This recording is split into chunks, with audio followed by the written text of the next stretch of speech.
시간 오늘 하나님 말씀은 빌립보서 2장 5절에서 11절 말씀까지 우리가 보도록 하겠습니다. 5절에서 11절 말씀까지. 이 말씀은 우리들뿐만 아니라 바울이 살고 있던 그 초대 교회에서도 교회에서 가장 잘 알려진 말씀이 바로 오늘 5절에서부터 11절 말씀입니다. 어쩌면 초대교회 성도들은 이 말씀을 늘 묵상했고 암송했고 읽었습니다. 우리가 지금 2000년 전에 그 교회로 돌아가는 것이 아니라 2000년 전에 그 교회의 모습을 오늘 이곳에서 우리가 드러내길 원합니다. 5절서부터 11절 말씀 간절하게 우리가 읽도록 하겠습니다. 다 같이 읽습니다. 너희 안에 이 마음을 품으라. 곧 그리스도 예수의 마음이니 그는 근본 하나님의 본체시나 하나님과 동등됨을 취할 것으로 여기지 아니하시고 오히려 자기를 비어 종의 형체를 가져 사람들과 같이 되었고 사람의 모양으로 나타나셨으며 자기를 낮추시고 죽기까지 복종하셨으니 곧 십자가에 죽으시니라.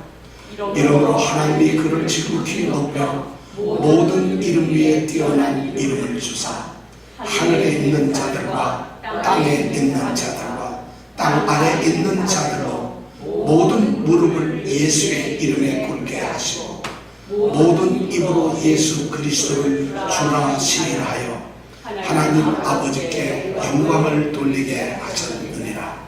아멘.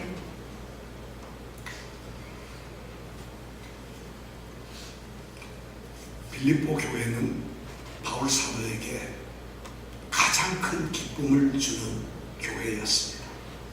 그 빌립보 교회는 바울이 복음을 전했을 때 복음을 받아들였고 그 복음 안에서 바울과 교제하는 교회였습니다. 그리고 바울이 복음을 변명하고 확정하는 복음 사역에 전폭적인 지지를 아끼지 아니했고 그 은혜에 함께 참여하는 교회였습니다. 그뿐만 아니라 이 빌립보 교회는 바울 사도의 그 사역에 절대적인 아주 든든한 후원자였습니다. 그러니까 바울 사도는 빌립보 교회에 대한 생각을 할 때마다 기쁨을 감출 수가 없었습니다. 그런데 바울 사도는 그 빌립보 교회에 싹트고 있는 독보석과 같은 문제를 알고 있었습니다. 그것이 뭐냐면 빌립보 교회가 하나가 되지 않고 분열이 되는 것이었습니다. 그렇게 많은 은사와 사역을 감당하는 교회 안에 그런 엄청난 문제가 있었던 것입니다. 사실 고린도 교회는 초대 교회 중에서 가장 영적인 은사를 넘치도록 받았던 교회였습니다. 영적인 은사, 방언과 성령의 충만함 때문에 그들은 예언을 했고 방언을 했고 가르치는 일을 좋아했고 그들은 정말 그런 교회였는데 그 고린도 교회의 가장 심각한 문제가 뭐였는가 하면 바로 영적인 우월의식이었어요.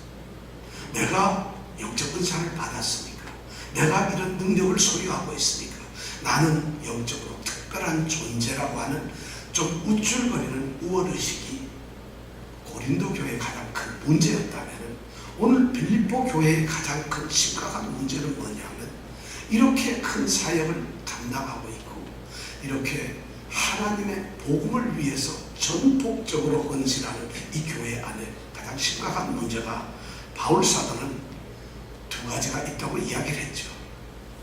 교회의 정체성을 뿌리서부터 뽑아내는 그 엄청난 문제가 바로 교회 안에 서투고 있는 그런 것이었어요. 그게 뭐였냐면 다툼이라는 것과 허영이라는 것이었어요. 다툼은 바로 이기적인 마음이에요. 우리끼리, 우리들, 자기 유익, 자기 중심적인 사고방식을 갖고 일을 하는 그런 이기심이 그 교회에 있었고 또 하나는 바로 허영이었어요. 아무것도 아닌 거짓된 그 영광, 명예를 위해서 자신을 높이려고 하고 자신을 드러내보려고 하고 자신을 알아달라고 외치면서 자신이 괜히 무엇이 된 것처럼 높아진 것처럼 우쭐거리는 그런 심정으로 그들은 사역을 했고 그들은 성도의 삶을 살았습니다. 바로 바울 사도가 그걸 알았기 때문에 기쁨 가운데서도 힘든 그의 마음을 이제 빌립보 교회에 표현하면서 빌립보 교회가 하나가 되어야 겸손해야 한다는 것을 말했습니다. 그들이 한 마음을 품어야 되고 그리스도 안에서의 같은 사랑을 가져야 되고 그리고 같은 열정을 가져야 되고 그들이 그리스도 안에서 주는 하나의 목표를 가져서 온전한 그리스도 안에서의 한 몸 공동체가 되어야 한다는 것이 바울 사도가 원하는 것이었어요. 그리고 또 하나는 그들의 그 자신들의 삶의 모습이 겸손해서 자기보다 남을 낮게 여기는 타인을 존중하는 마음을 가져야 자기 일을 돌아보는 것처럼 그만큼 오히려 그보다 더 다른 사람들의 일을 배려하고 돌아보고 관심을 갖고 거기에 더 헌신하는 그러한 겸손의 모습을 바울 사도는 가져야 된다고 빌립보 교회에 말을 합니다. 그런 말을 한 이 바울 사도가 그 빌립보 교회를 향해서 너희들이 그러한 하나됨과 겸손을 이루기 위해서는 꼭 하나가 필요한 모델이 있다는 것입니다. 그것이 뭐냐면 바로 예수 그리스도의 마음이라는 것입니다. 예수 그리스도의 마음을 너희들이 품어야 된다는 것이죠. 그들이 예수 그리스도께서 보여주셨고 예수 그리스도께서 행하셨던 그러한 사고방식과 그러한 행동과 그러한 모든 것들을 그분을 주님으로 모시고 있고 그분 때문에 성도가 되었고 그분 때문에 교회 안에 지체가 된 사람들이라면 마땅히 그분을 본받아야 한다고 바울 사도는 이야기합니다. 그래서 예수 그리스도를 교회의 하나됨과 겸손의 모범으로 제시를 합니다. 자, 그렇다면 우리는 그리스도의 모범이 무엇인가를 생각해 볼 필요가 있어요. 바울 사도가 제시한 그리스도의 모범은 무엇일까요? 도대체 모범으로서 내세우시는 그리스도 예수는 누구십니까? 그분은 무슨 일을 하셨는가? 그분은 그 일을 어떻게 하셨는가? 하는 것을 바울 사도가 오늘 말씀 가운데서 이제 기록을 하고 있습니다. 그래서 빌립보 성도들이 이 말씀을 읽으면서 자신들의 교회 생활에서 이렇게 이것을 마음에 품고 그리고 교회 생활, 신앙 생활을 복음에 합당한 삶을 살아가기를 원했던 것입니다. 그렇다면 바울 사도가 모범으로 세웠던 예수 그리스도의 마음이란 어떤 것일까요? 도대체 예수는 어떤 분일까요? 바울 사도가 첫 번째 그가 말씀하는 것은 예수 그리스도는 바로 하나님이시라는 것입니다. 이것이 바울 사도가 예수 그리스도의 마음을 본받으라고 하는 첫 번째 이유가 예수님 그분은 바로 하나님이시라는 것입니다. 왜냐하면 우리 모두는 하나님의 자녀들이니까 당연히 하나님이신 예수 그리스도 그분을 우리가 본받아야 한다는 것입니다. 그래서 그는 6절에 보니까 그는 근본 뭐라고 그랬어요? 하나님의 본체라고 이야기를 하고 있습니다. 예수 그리스도 그분은 근본적으로 하나님의 본체였어요. 본체이십니다. 이 말의 첫 번째 의미는 이런 겁니다.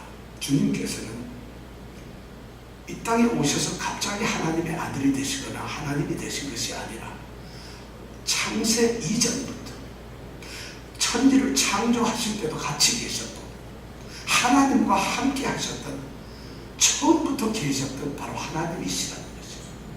그런 분이 바로 하나님의 본체라는 것입니다. 본체가 뭔가요? 본체도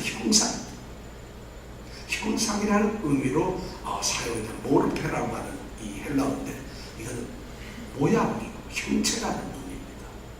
우리가 눈으로 확인할 수 있고 눈으로 우리가 분별해낼 수 있는 어떤 모양을 가진 그런 형체를 바로 여기 본질이라고 합니다. 그런데 하나님은 우리 눈으로 볼 수가 없어요. 눈으로 보여지는 분이 아니세요. 우리 인간의 눈이나 인간의 감각으로 그분을 알 수 있는 것이 아닙니다. 그렇기 때문에 여기서 본체라고 쓰여진 이 형상이라는 말은 결코 눈으로 보여질 수 있는 그런 하나님의 모습을 말씀하는 것은 아닙니다.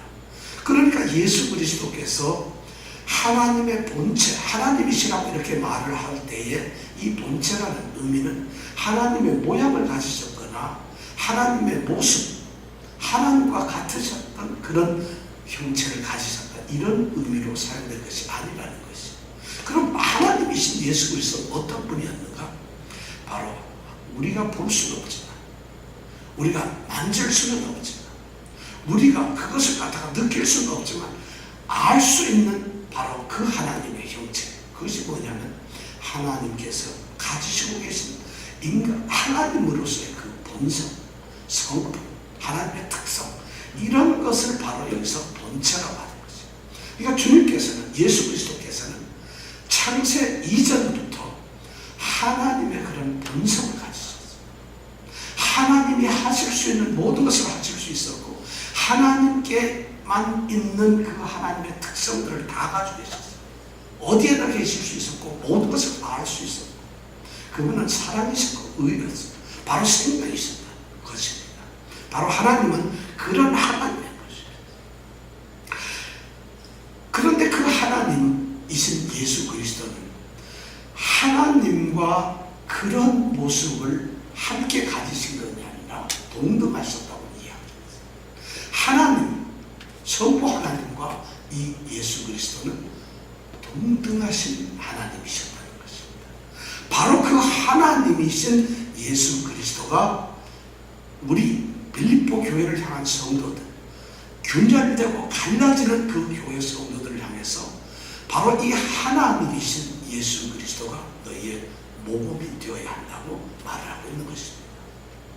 바울 사도는 분명하게 이렇게 얘기함으로써 교회의 주인은 바로 그리스도이시라는 것을 우리에게 알려주고 있습니다.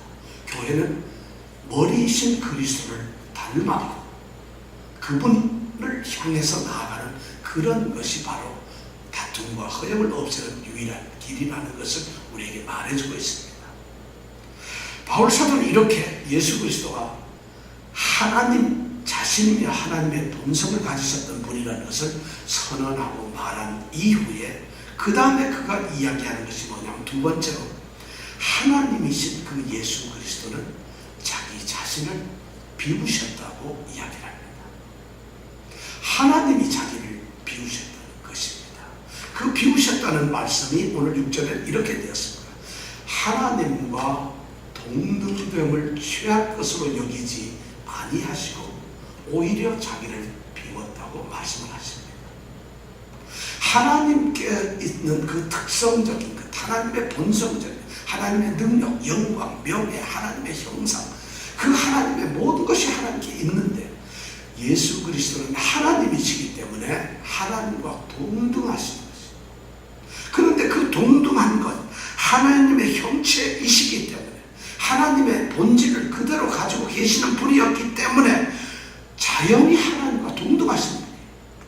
하나님과 아무런 차별과 높고 낮음이 없어요. 크고 작음이 없으신 하나님, 그분과 똑같으신 분이에요. 그런데 그 똑같은 것을 이 하나님이신 예수님께서는 그것을 붙잡지 않으셨어요. 그 동등한 것을 자기가 그것을 뭉쳐잡고 그것을 지키고 그것을 소유하고 그것 때문에 그가 머무신 것이 아니라 오히려 그것을 던지시고 그것을 내어두시고 자기 자신을 다 비워버리신다. 자기를 오히려 우리에게 주셨다. 자기를, 자기 자신의 모든 것을 쏟아부으셨다는 것입니다. 이것이 바로 자기를 비웠다는 말씀입니다. 빌립보 성도들이 헛된 영광 때문에 자기의 이익을 잡으려고 하는데, 너희들이 모범이 되어야 할 그리스도 예수, 그분은 하나님이신데 그 하나님과 동등한 동등됨의 모든 것을 오히려 가지려고 생각합니다.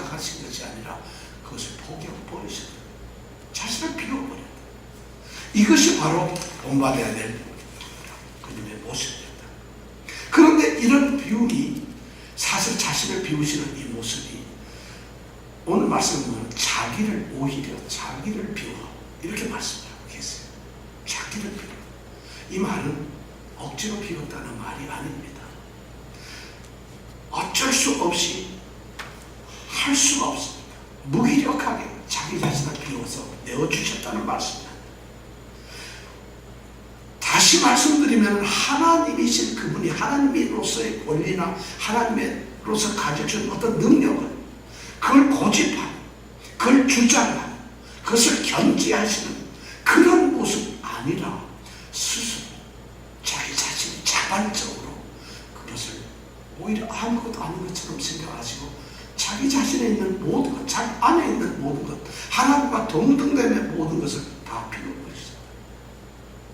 이것이 바로 우리가 본받아야 할, 교회가 본받아야 할, 하나님과 겸손함으로 본받아야 할 바로 주님의 모습이다.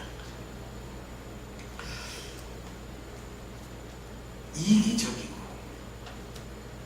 단파적이고 자기 주장, 자기 이익만을 추구하는 빌립보 이 공동체를 향해서, 성도들을 향해서 모든 것을 다 비워버리신 예수님, 그분의 마음을 본받으라는 거지. 너희들이 교회에서 사역을 하면서 교회 안에서 공동체 한 지체로 있으면서 무엇이 너희들이 붙잡아야 할 것이고 무엇이 취해야 할 것이다. 주님이 당연히 취해야 될, 가지고 있어야 될 그것조차도 내려버리셨고 비우셨다면 무엇을 여러분들이 교회 안에서 취해야 하느냐. 지금 바울사도는 그 얘기를 하고 있어요. 그리고 바울사도는 또 빌립보 성도들에게 얘기합니다. 너희들이 텅 비어있는 헛된 안에 내용물이 하나도 없는 그 헛 영광을, 그것을 추구하려고 계속 그 헛된 것, 자꾸 그 헛된 것을 찾는데, 그런 너희들이 그 헛된 비어있는 것이 아니라 오히려 그리스도 예수께서 자신을 비워버린 그 비움을 본받으라는 것이죠. 그것이 진정한 비움이라는 거예요. 비어있는 알맹이 없는 거짓 그 영광, 그 우쭐거리는 그것이 아니라 그것조차 다 비워버리시는 그 비움을 본받으라는 것이죠. 오늘 그런 이야기를 하고 있어요. 그럼 예수님께서는 자신을 어떻게 비우셨을까요? 예수님이 비우신 모습이 뭐였을까요? 오늘 말씀해 보니까 예수님의 비우신 그 모습을 세 가지로 바울 사도는 표현을 하고 있습니다. 첫 번째 뭐냐면 종의 형체를 가지셨다는 거죠. 종의 형체를 가졌다. 여기서 말하는 형체라고 하는 것, 이것이 아까 6절에서 말한 하나님의 본체라고 하는 단어가 똑같은 단어입니다. 성경에서 두 번이나 사용되어 있어요. 하나님의 본체라고, 하나님의 그 본질적인 특성이라고 하는 그 본체라는 말과 여기서 말하는 종의 형체라는 단어가 모르페라고 하는 한 단어로 사용되고 있습니다. 그러니까 예수님께서는 자신을 비우셨는데 종의 모르페, 종의 형체, 종이 되셨다는 것입니다. 예수님이 자기를 비워서 종이 되셨다는 것은 종의 껍데기 모양을 가지셨다는 것이 아닙니다. 종의 모습처럼 자신을 위장하고 가장했다는 것이 아니에요. 종의 형체를 가졌다, 종의 본질을 가지셨다는 얘기는 그분은 종 자체가 되셨다. 종이 되셔버렸다는 것이죠.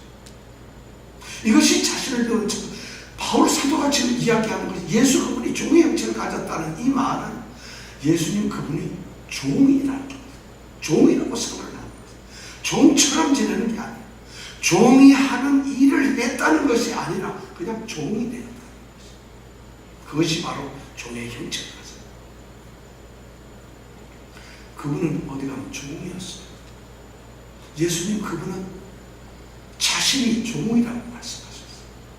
인자의 것은 섬김을 받으려 하는 것이라, 도리어 섬기려 하고, 도리어 섬기려 한다는 이 말은 내가 종이라는 거죠. 섬긴다는 내가 둘러스처럼 된다는, 종처럼 내가 되겠다, 종이라는 거죠. 그래서 오히려 자기 목숨을 많은 사람들을 위해서 대신 죽어가는, 죽어서 그냥 죽어버리고 말겠다. 이것이 주님께서 말씀하시던 자신을 말씀하고 자신을 드러내는 모습이었어요. 종의 형체를 가지셨다. 그분은 종이셨습니다. 이렇게 자신을 비우시고, 두 번째 그 주님께서 자신을 비웠던 모습은 사람들과 같이 되었다고 7절에 얘기하고 있습니다. 사람들과 같이 되었다. 사람들처럼 같게 되었다는 것은 이분은 하나님이신데도 불구하고 사람이 느낄 수 있는, 사람이 알 수 있는, 사람이 제약을 받을 수 있는 사람과 똑같은 그런 성질, 성격, 그런 본성을 가지신 분이 되었다는 것입니다. 이 말은 아까 종처럼 예수님은 하나님이신데 어떤 사람들의 말처럼 이 세상에 오셔가지고 사람인 것처럼 하시지 않았다는 것입니다. 하나님이신데도 사람인 것처럼 못하는 것처럼 일부러 어떤 것이 사람과 같은 그런 모습을 위장하시지 않았다는 거예요. 하나님이신 그분이 그냥 사람이 되셨어요. 그러니까 신성을 가지신 그분이 인간의 성품을 똑같이 가지셨어요. 저와 똑같은 사람이었어요. 그 하나님이신 예수 그리스도가 종의 신분으로 오셨는데 그분이 바로 나와 똑같은 사람이었어요. 내가 길에서 그분과 같이 말을 할 수 있었고 만나는 그분은 나와 똑같은 것을 느낄 수 있었어요. 내가 생각하는 것을 똑같이 생각할 수가 있었고 나는 그분이 아파하는 것을 같이 아파할 수 있는 그런 사람들과 같은 유수하고 동등함을 가지셨다. 하나님과 동등한 것을 취하지 아니하시고 사람들과 동등한 것을 취하셨다.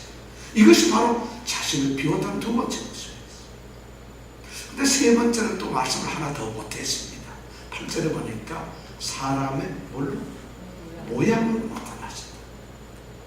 사람처럼 그런 감정을 가질 수도 있어요. 종처럼 할 수도 있는데 그분이 나타나셨던 모양이 뭐냐면 바로 사람의 모양입니다. 하나님처럼 나타나가지고 사람의 성격을 가질 수도 있어요. 그런데 그분은 우리 옆에 앉아있으면 똑같이 구별되지 않는 사람의 모습이었다. 그러니까 모양 자체 모든 것이 다 똑같이 사람과 똑같이 보였어요. 그분이 마태와 둘이 앉아있다면 사람들은 사람이 앉아있다고 생각했어요. 그분이 세리와 함께 창기와 함께 앉아있었다. 아니 거지와 병자와 함께 앉아있었다면 사람들은 똑같이 사람이 앉아있구나 이렇게 생각을 했다. 그러니까 예수님은 자기 자신을 비웠다는 것이 바로 이런 것이에요. 그런 모습, 종이고 사람이 철저히 되셨다는 거죠. 창세전부터 계셨던 것, 바로 하나님 자신이 바로 하나님의 성품과 하나님의 모든 권능을 소유하고 계셨던 것. 그분이 그 모든 것을 하나님과 동등한 그 모든 것을 취하지 움켜잡지 않으시고 다 내려버리시고 자신을 완전히 비우셨어요. 그리고는 그분이 사람으로 왔어요. 그리고 사람인데도 불구하고 종으로 왔다는 거죠. 이것이 바로 예수님, 하나님이신 예수님이 자신을 비웠다는 거죠. 이 말씀을 바울 사도는 빌립보 성도들에게 던져주고 있어요. 어쩌면 오늘 교회를 향해서 영원히 하나님의 백성들이 모여있는 교회를 향해서 바울 사도는 성경은 우리에게 그것을 말해주고 있어요. 바로 예수님 그분은 사람을 섬김으로써 하나님을 섬겼던 거예요. 바로 사람에게 종의 역할을 함으로써 하나님께 복종하는 모습을 가졌다는 거죠. 이것이 바로 예수님의 모습이었다는 것입니다. 빌립보 성도들에게 어떠냐? 교회 안에서 너희들이 이기적 욕심을 가질 수 있겠느냐? 너희들이 헛된 우쭐대고 너희들 자랑하고 드러내려는 마음을 가질 수 있겠느냐? 이 자기를 비우신 예수님 앞에서 이 마음을 본받으라고 이야기를 하고 있습니다. 우리는 예수님의 마음을 본받고 예수님을 본받는다는 것이 바울 사도가 말한 이런 것이에요. 오늘 교회 안에서 던져지는 그리스도의 마음을 본받읍시다. 그리스도를 본받으시다 하는 것은 현실적으로 이런 것이 종이 되어버리는 것이, 당연히 자신이 가져야 될 것 자체를 취하지 않는 것이, 당연히 자신이 누려야 될 것을 취하지 않고 비워버리는 것이, 당연히 자기에게 있는 것이 너무 지당하고 너무 자신이 대접을 받아야 되고 자신이 높여져야 하고 자신은 당연히 그런 분으로 세워져야 하면 그걸 취하지 않으십니다. 그리고 자기를 다 비워버리시고 형편없는 사람이 되는 거예요. 창조주이신 그분이 피조물이 되셨어요. 자신이 만든 모습을 보셨어요. 그 자신이 만든 피조물 중에서도 가장 밑바닥에 있는 종이 되고,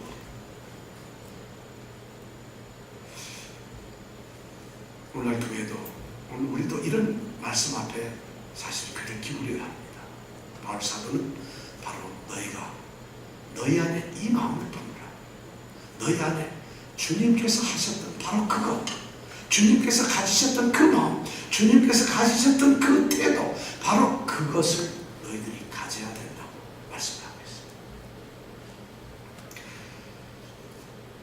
바울 사도는 여기에서 한 발 더 나갑니다. 하나님이셨던 그분이 자기를 낮추어서 사람이 되고 종이 되었는데, 그런데 그것보다도 자기를 비우신 것보다도 또 그분은 뭐냐면 오늘 8절에 보니까 자기를 낮추셨다. 아니 뭘 어떻게 더 낮추셨어요? 그런데도 바울 사도는 그리스도 예수는 자기를 낮추셨다고 얘기를 합니다. 낮추셨어요. 사람으로 오셨을 뿐만 아니라 사람으로서 육신으로 이 땅에서 살아가신 그 동안, 그 전 시간 동안에 그분은 자기를 또 낮추셨어요. 이미 자기를 비워 사람이 되고 종이 된 것 자체가 심각하게 겸손한 모습입니다. 엄청난 겸손의 모습이에요. 거기서 또 낮추셨다는 거예요. 육신으로 계셨던 그 주님은 정말 모든 시간들이 굴욕적인 수치스러웠던 그런 자리에 있으셨다는 것입니다. 주님은 사람으로 오실 때에 왕궁에서 태어난 왕자로 태어날 수도 있었을 겁니다. 어쩌면 유명한 선생이나 스승처럼 대단한 학식을 가진 분으로 오실 수도 있었을 것이고, 어쩌면 로마 황제보다 더 강한 권력을 가진 사람으로 오실 수가 있었을 것이고, 어쩌면 당대 로마뿐만 아니라 갈릴리뿐만 아니라 모든 땅을 사고도 남을 수 있는 엄청난 부와 재력을 가진 사람으로 오실 수도 있었을 것이라는 것이죠. 그런데 그분은 그런 지위도 권력도 부도 재산 교육도 아무것도 갖지 않아요. 가장 비천한 또 사람인데도 사람 중에서도 더 낮춘 것이다. 이것이 바울 사도가 얘기하는 예수 그리스도의 낮추심. 어쩌면 갈릴리 아주 구석에 있는 한 촌에서 가난한 목수로 살았어요. 그분은 피곤함을, 육신을 가지고 피곤함 가운데 있었어요. 늘 갈증을 느끼셨어요. 자신이 살아야 할 집조차 없이 그는 배고픔을 겪으면서 그는 살았다는 것이죠. 그런 삶의 자리에 그분은 내려가다 자신을 낮추셨다. 사람 되는 것만 해도 여러분 대단하지 않을까요? 하나님이십니다. 근데 그 사람에서도 더 낮추셨다. 빌립보 성도들이 자기를 높이려고 하고 자기를 드러내려고 하는 그 빌립보 성도들이 주님이 이런 분이셨다, 이렇게 하셨다, 자기를 낮추셨다고 했을 때 그들은 어떤 마음이 들었을까요? 그리스도 예수의 마음을 너희들이 가져라. 성도 여러분, 그리스도 예수의 마음을 품으세요. 이랬을 때 여러분 그 말이 오늘 이 말씀처럼 이렇게 여러분들 다가옵니다. 이렇게 느껴지는, 바로 바울 사도는 빌립보 성도들이 그걸 느껴야 된다고 얘기를 하는 거예요. 자신들은 명예와 권력과 지위와 재산과 뭔가를 가지려고 그들은 그 위치에 서려고 했어요. 사람들이 빌립보 교회는 그런 위치에 세워지려고 했고 그런 것이 중요하게 생각해서 그런 것을 움켜잡으려고 하는 그런 성도들이었고 교회였어요. 근데 주님은 그런 곳에 서 있지 않으셨어요. 그런 곳에 계시지 않고 자기를 낮춰버리셨다 것입니다. 예수님이 자기 낮추는 자기를 희생하는 것이, 자기를 완전하게 부인해버리는 것이, 부정해버리는 자기를, 그리고 자기를 완전하게 희생, 헌신하는 것이, 이것이 예수님의 낮추심,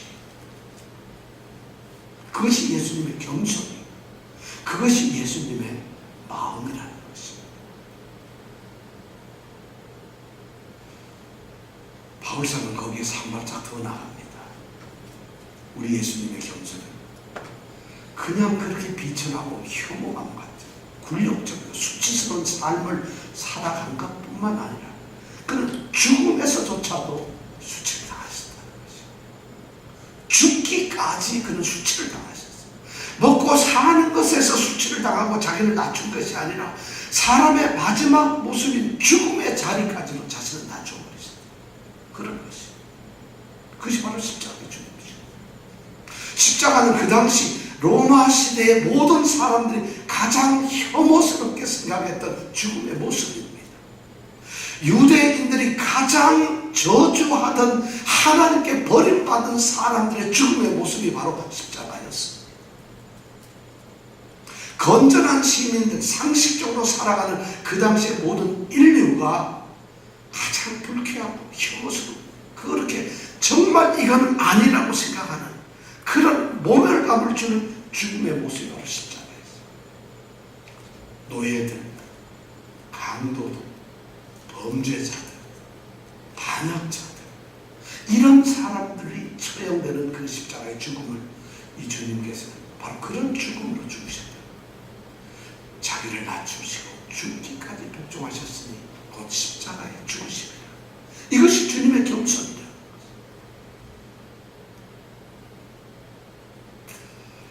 이렇다면은 도대체 어떻게 되는 걸까요? 지금 바울 사도는 5절에서 너희 안에 이 마음을 품으라고 이야기합니다.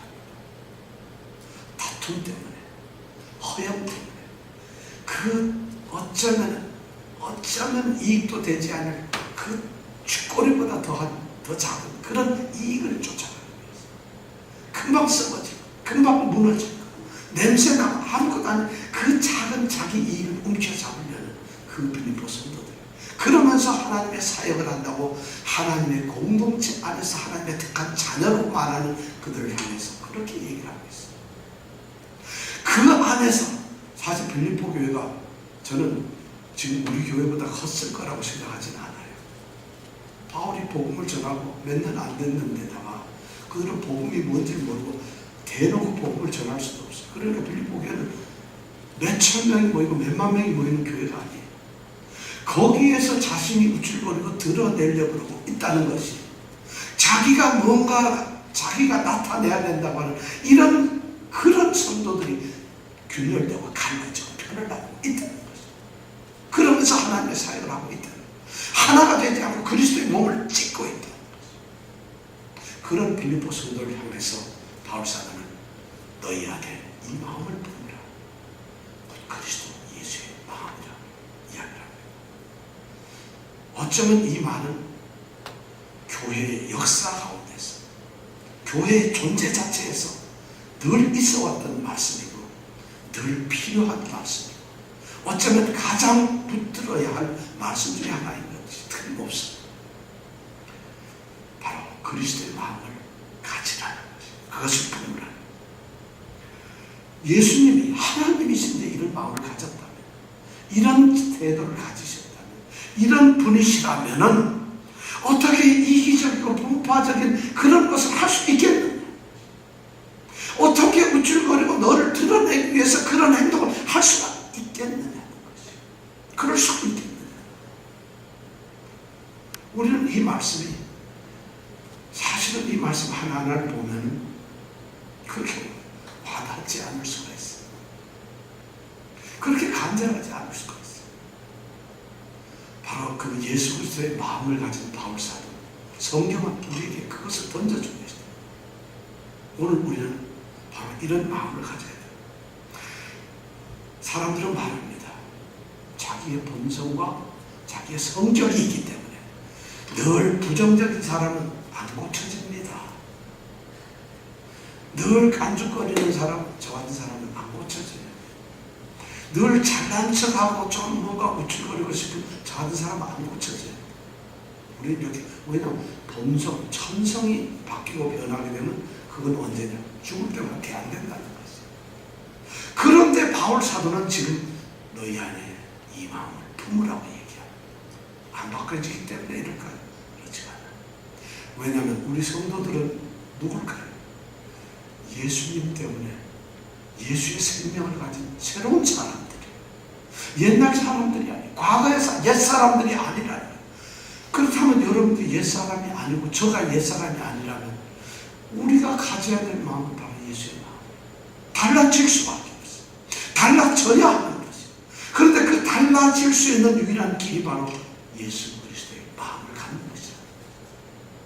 어떻게 우리가 그런 말, 교회가 바뀌지 않는 것을 어떻게 그렇게 쉽게 변명을 하고 핑계를 댈 수가 있겠어요?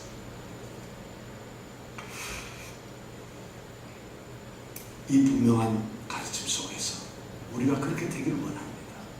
오늘날 정말 우리에게 필요한 것은 그리스도의 마음입니다. 자기가 어떤 위치에 있든지 그 위치에 있는 그것을 비우는 것이요. 자기보다 남을 낮게 여기는 것이요. 그리고 자기 자신을 또 낮추어버리는 것이요. 자기 일뿐만 아니라 남의 일을 돌아다보는 그런 겸손의 자리로 내려가는 것입니다. 교회에 바로 이런 마음을 가지라고 바울사도는 권면합니다. 오늘 성경이 우리에게 이것을 말합니다. 우리 교회 안에도 이런 그리스도의 마음이 넘쳐나기를 간절히 원합니다. 기도하겠습니다.